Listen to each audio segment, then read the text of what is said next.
If you look at a population map of Washington, the contrast is striking.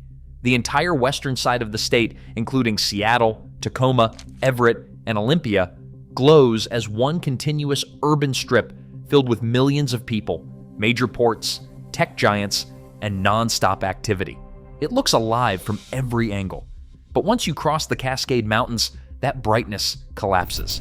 Eastern Washington becomes a landscape of open farmland, dry plateaus, sagebrush plains, and huge counties where wheat fields stretch farther than neighborhoods. It feels less like the rainy Pacific Northwest and more like the wide open spaces of Montana. So why did the West boom while the East stayed so sparsely populated? The answer lies in the land itself. The mountains, the climate, the ports, and the early economic opportunities shaped Washington long before modern cities existed. If you enjoy deep dive videos like this, feel free to subscribe. The Cascades form an impenetrable mountain wall. The single most important reason Washington is divided into two different worlds is the Cascade Range, a wall of towering volcanic peaks, jagged ridges, and deep valleys stretching from Canada to Oregon. For much of history, these mountains were almost impossible to cross. They formed a natural boundary that controlled movement, settlement, trade, and climate. Early settlers who arrived by sea reached the Puget Sound region easily. They found sheltered harbors, gentle hills, navigable waterways, and abundant timber. Meanwhile, the interior east of the Cascades remained isolated behind steep passes, snowy winters, and rugged terrain. Even today, only one major year-round highway reliably crosses the mountains, which shows how powerful this geographic barrier still is. The Cascades do far more than block roads. They divide Washington's weather. Moist Pacific air strikes the western slopes and releases heavy rainfall, creating temperate rainforests, enormous trees, and fertile valleys. By the time the remaining air reaches the east, almost all the moisture is gone. The result is a dramatic rain shadow that separates a wet green west from a dry brown east. This mountain wall created two distinct civilizations within the same state. One grew around ports, rain, and industry. The other grew around dryland farming, ranching, and scattered towns. Geography drew the line, and Washington has followed that line ever since. Seattle's tech boom pulls in jobs from the entire state. Western Washington became one of the most powerful economic engines in North America. Amazon, Microsoft, Boeing, Starbucks, Costco, and Expedia transformed the Puget Sound region into a global technology and business center. Tens of thousands of high-skilled jobs attract workers from across the nation and the world, creating constant demand for housing, services, and transportation. This concentration of careers creates a strong feedback loop. Skilled workers move west, companies expand, wages climb, and new industries form around the existing tech giants. Entire suburban regions such as Bellevue, Redmond, Kirkland, and Renton developed into major business hubs with rapidly growing populations. Eastern Washington operates within a different economic structure that relies on agriculture, food processing, manufacturing, and smaller service centers. Wages tend to be lower, the variety of industries is smaller, and fewer large companies invest in the region. Spokane is the major anchor city of the East, but even it cannot match the economic gravity of the Seattle metropolitan area. This imbalance shows why so many people remain on the west side despite high housing prices and heavy traffic. The Puget Sound job market acts like a magnet, and its pull extends far beyond Washington's borders.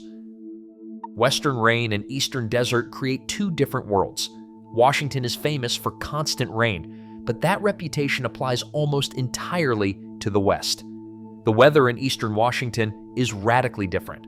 The climate becomes dry, sunny, and often extremely hot in summer. This dramatic change occurs just miles after moist Pacific air releases its moisture on the western slopes of the Cascades. Western Washington enjoys mild winters, cool summers, and evergreen forests with moss, ferns, rivers, and lakes. Farmers historically grew vegetables, dairy, livestock, and fruit without relying heavily on artificial irrigation. Cities thrived because fresh water was naturally abundant. Eastern Washington receives only a fraction of the rainfall. The landscape is dry and resembles high desert environments with sagebrush, dust storms, long dry spells, and intense summer heat. Farming in much of the East is only possible because of massive irrigation networks, such as the Columbia Basin Project. These systems transform desert into farmland, allowing the region to produce apples, wheat, hops, and potatoes. Without irrigation, much of the land would remain semi-desert.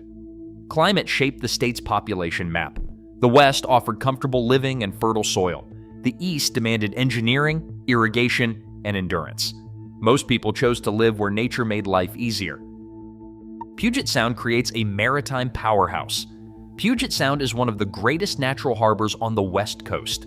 It is deep, protected, and perfectly designed for international shipping.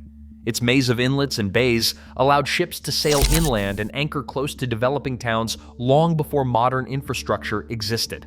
Ports in Seattle and Tacoma became gateways to Alaska, Canada, and Asia, drawing industries such as shipping, fishing, manufacturing, and timber. This maritime advantage shaped everything. Seattle grew into a major global trade hub. The port attracted railroads, longshoremen, shipyards, and global companies. Goods flowed from overseas markets into the Sound and then across the nation, turning Western Washington into an economic engine. Eastern Washington lacks an ocean port. Its rivers are shallow, seasonal, and often blocked by rapids. Without direct access to international trade routes, the region never developed a large-scale shipping economy. Its economic identity remained tied to agriculture and resource extraction instead of global commerce. The ocean gives life to the West. Distance from the ocean limits the East. This single fact explains a major part of Washington's population imbalance. Nighttime satellite images reveal the divide. If you examine Washington from space at night, the contrast becomes impossible to ignore. The Puget Sound region forms a massive glowing cluster that stretches from Everett to Tacoma. Seattle shines at the center like a bright beacon, surrounded by a web of highways and suburban lights. Now look east. The brightness drops away almost instantly. Once you cross the Cascades, the landscape becomes dark, except for isolated pockets around Spokane, the Tri-Cities, and a few scattered towns. The majority of eastern Washington appears darker than Idaho or Wyoming. This nighttime image reflects the deeper forces that shape the state. People concentrate where jobs, transportation, water, and infrastructure support dense living.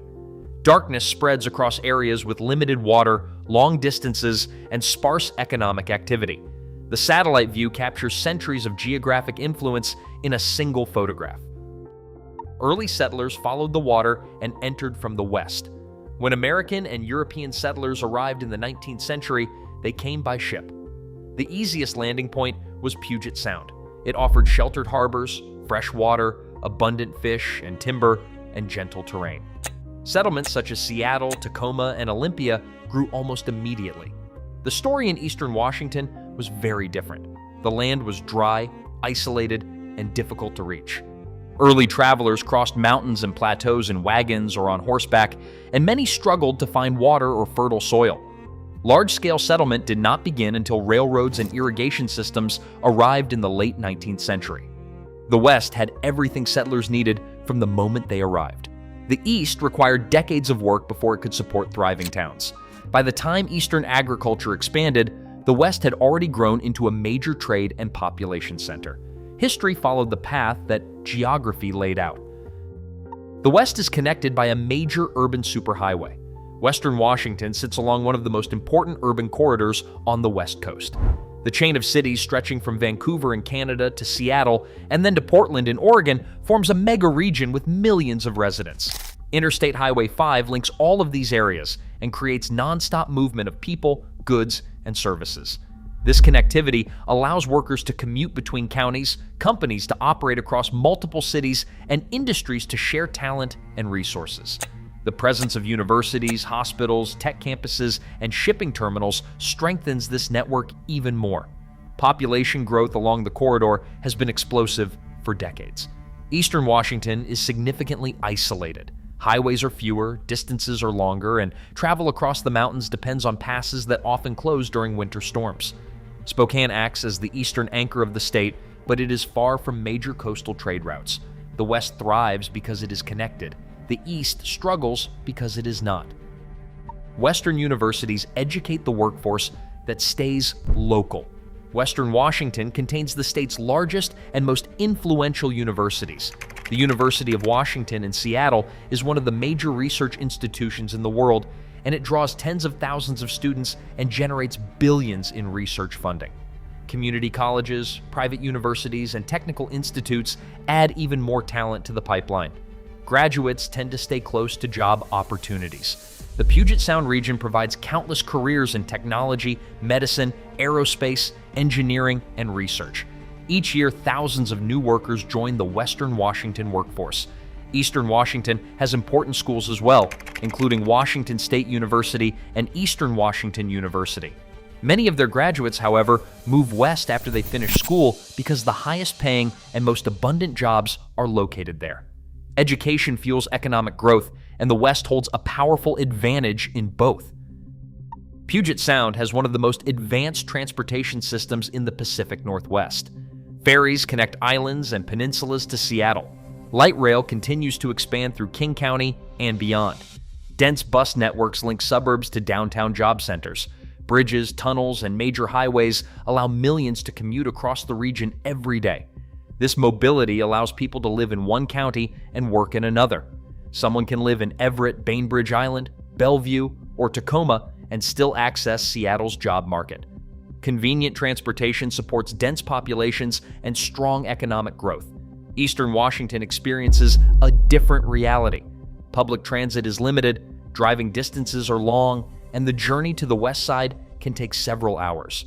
Winter weather often closes mountain passes or makes travel dangerous.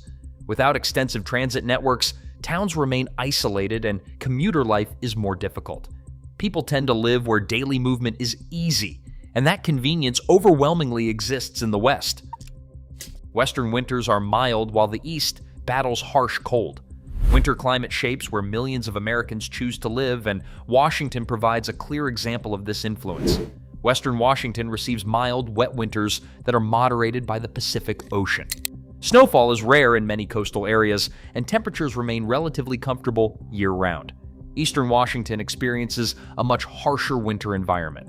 Snowfall is heavy, nights are freezing, and strong winds sweep across the plateau. Cities such as Spokane, Yakima, and the Tri-Cities must deal with blizzards, icy roads, and lengthy cold spells.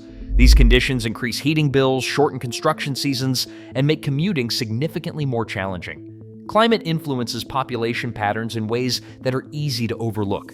The West offers gentle winters that make daily life easier and more predictable. The East demands more resources and resilience simply to make it through the cold season. Over time, these differences shape the state's population map.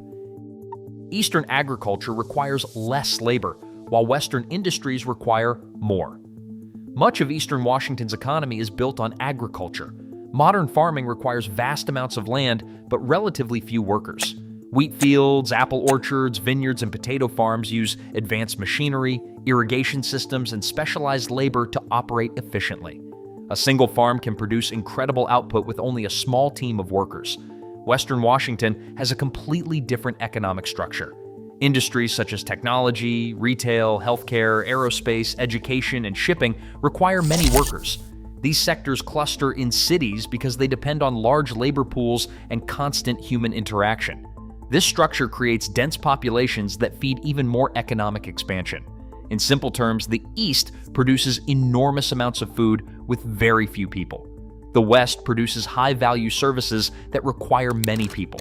This economic difference reinforces the population divide with each passing decade. Spokane reached its peak early and then lost momentum. Spokane is the largest urban area in eastern Washington and once seemed poised to become one of the major cities of the American West. In the early 20th century, the city boomed because of mining, timber, and railroads. It served as the inland capital of the Northwest, connecting the region to markets across the country. However, Spokane's momentum slowed as the century continued. Seattle rose dramatically with aviation, maritime trade, and eventually high technology. Spokane lacked a major port, did not attract global corporations, and remained far from international shipping routes. It grew steadily, but not explosively, and could not compete with the Puget Sound's accelerating expansion. Today, Spokane remains a strong regional center with a vibrant local culture and economy. However, it does not anchor a massive metropolitan corridor like Seattle. The population imbalance remains as large as ever, reflecting the deeper forces that shaped the entire state. Most Washington residents live west of the Cascades.